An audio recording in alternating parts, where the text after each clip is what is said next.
London Real, sponsored by Bulletproof Coffee. It helps in terms of raising awareness, making people aware of things.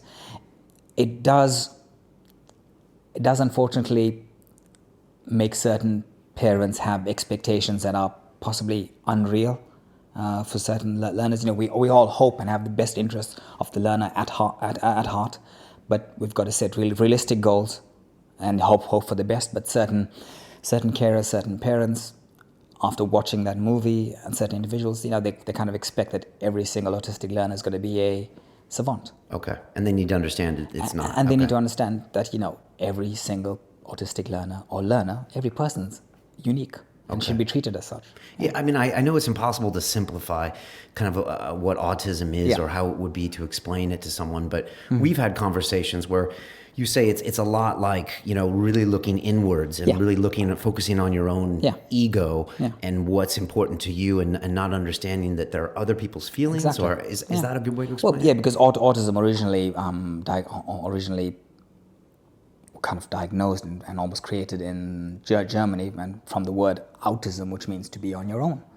And that's exactly what it is. It is the kind of inward perception that a person has and doesn't view or doesn't have the skill to be able to interact with others, and that skill is not readily available. Most kind of social interaction cues and social interaction rules need to be recalled from memory, from prefrontal lobe operations as such. So if a learner wanted to remind themselves of the way in which to interact with a person, they need to think about it. It's a set of rules they have, as opposed to what we do, which is we suss each other out, we have a look at the body language, and there's certain things we say. There's the kind of unwritten feel that you get for a person. Right. With the majority of autistic learners, that is something that they have to teach themselves to do.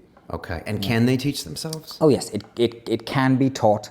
But again, it's taught like any other skill that one would have to learn. Okay, so it's a logic-based. It's a logic-based We need system. to respect their feelings so they don't get hurt, as opposed to an intuitive. Yeah. Okay. And you and I know that social interaction is not logic-based. If anything, it's the opposite. Completely illogical. And it changes. Social interaction in the 1960s compared to social interaction in the 80s compared to now. Everyone OMGs. And that has changed. The social lingo, everyone hashtags everything. Right. So, if I walked into Baston House and I spent the day there, what would I notice that would be very different about that school than another school that wasn't in the autism spectrum? Or would I notice anything different? You wouldn't. Okay. Because that's the thing. I mean, if one had to go into what's called a neurotypical school, a mainstream school, or for want of a better word, a normal school, if you went in there, you'd see kids having a great time, kids being naughty, kids being kids.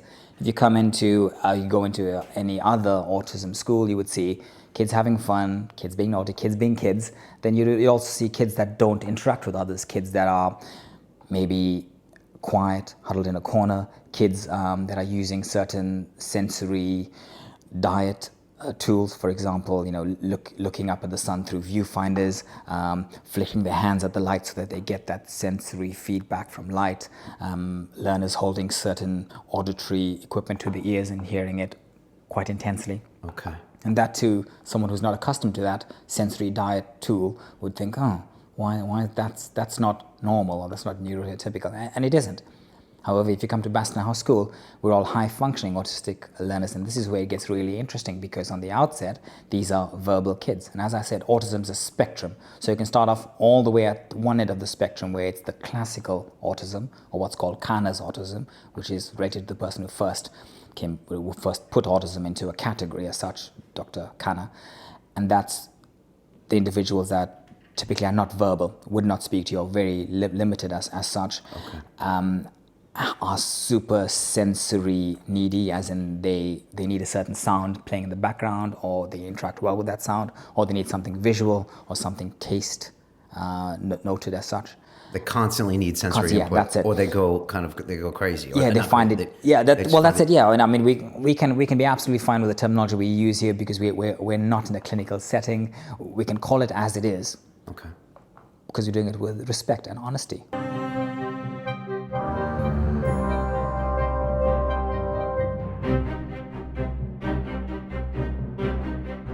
This week on London Real, we have psychonaut Taylor Marie. No, I haven't lost my mind. I've found it. I've really found who I truly am. The psychedelics just kind of find me at the right time, do you know what I mean? It's not like I go out and search for them to kind of fix that problem. It just kind of happens. The plant spirits had literally possessed my body. My dad threatened to stop me at the airport with police. Go, Dad. I've been working with these substances and, just exploring my consciousness and who I am. I don't smoke it. I can't smoke it.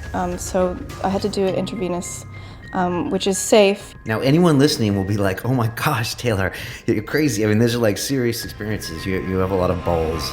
This is death. Like, I'm gonna die right now. I'm scared to do DMT again, to be honest. London Real presents Taylor Marie, psychonaut. I used to have a really big bag of fucks to give. Like a really big bag. And it seems to just have gone.